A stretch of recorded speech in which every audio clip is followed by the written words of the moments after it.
Hello, ladies and gentlemen. Welcome back to my another art blog part 2. Part 1 আপোনালোকে চাইছে family অৰ্ডাৰটো আধা কৰা হৈছিল তো এতিয়া আধাখিনি কমপ্লিট কৰি ডেলিভাৰ্ড কৰা হ'ব সো ভিডিওটো হেকলৈ চাই থাকক আৰু এতিয়া বলক কিমান কৰা হ'ল কিমান বাকি ৰল এনেতো বাকি বহুত আছে লাষ্ট টাইম এই ছোৱালীজনীৰ এই ফটো দিয়া হৈছিল তাৰ পিছত এই ক্লথছখিনি বাকি আছিল ক্লথছখিনি দিয়া হোৱাৰ পিছত বাকি 4খন ফেস আৰু বাকি আছে হেকেখন কৰা হ'ব তো চলো কন্টিনিউ करते हैं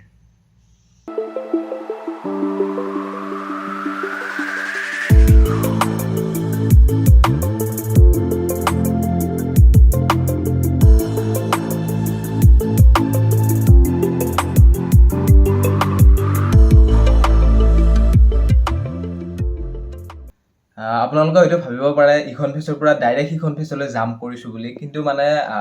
কেতিয়াবা ভিডিও কৰোতে মানে প্ৰবলেম হয় আৰু কেতিয়াবা পাহৰিও যাব বাৰু মানে মাজে মাজে শট লবৰ বাবে কমপ্লিট হোৱাৰ পিছত মনত পৰে ভিডিও লোৱা নহল বুলি সো যদি ফুল ভিডিও লাগে তেতিয়াহলে আপোনালোকে কমেন্ট কৰি জনাব মই ফুল ভিডিও দিবলৈ ট্ৰাই কৰিম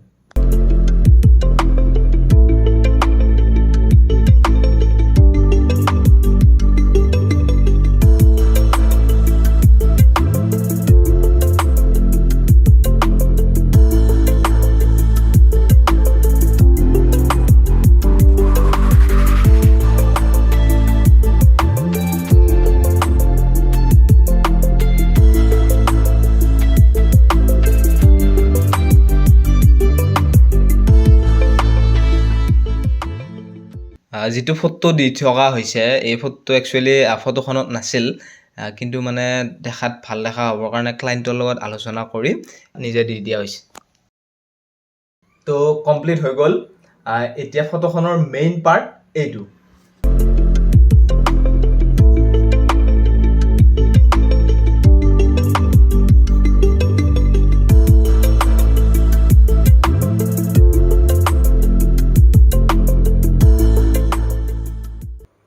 ইয়াতে আপোনালোকে চাওক ফটোখনত ছোৱালীজনীৰ ফটোটো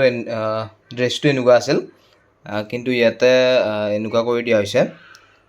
সো এতিয়া কোনটো বেছি ভাল লাগিছে আপোনালোকে কমেন্ট কৰি নিশ্চয় জনাব আৰু এইটো হ'ল year final result so finally এখন কমপ্লিট হৈ গল এতিয়া এখন কৰা হ'ব ফিক্সেটিভ মানে স্প্ৰে কৰি ফিক্স কৰি দিয়া হ'ব আৰু তাৰ পিছত ফ্ৰেমিং কৰা হ'ব তো বলক এতিয়া এখন ফিক্স কৰো তো ফিক্সেটিভ সাধাৰণতে আউটডোৰত কৰা হয়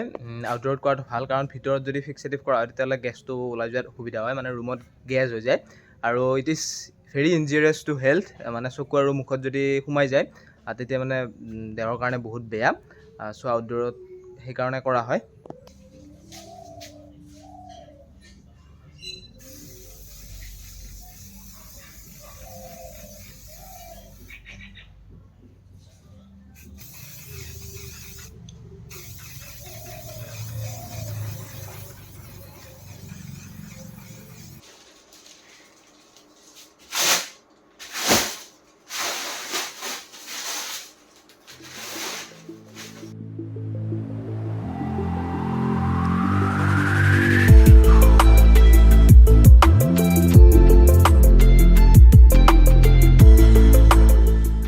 আৰু এইটো হ'ল পুৰা ফাইনেল ৰিজাল্ট এনেকৈ ফ্ৰেমৰ লগত কেনেকুৱা লাগিছে আপোনালোকে জনাবলৈ নাপাহৰিব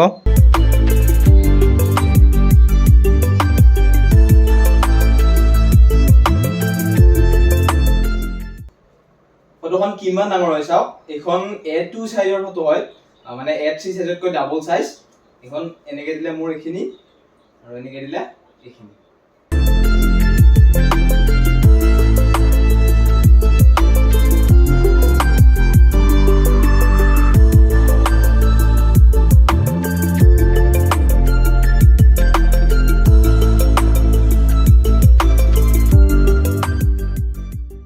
ফাইনালি ইটস ডেলিভাৰিং টাইম এইফালে আছে পাৰ্চেলটো এইটো বহুত ডাঙৰ হয় আৰু এইটো আছে আমাৰ জনি চিনছ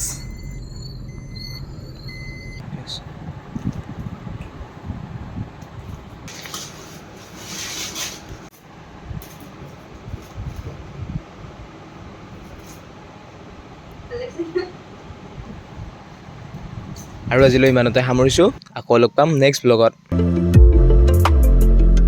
ফটোখন কিমান ডাঙৰ হয় চাওক মানে এইটো 8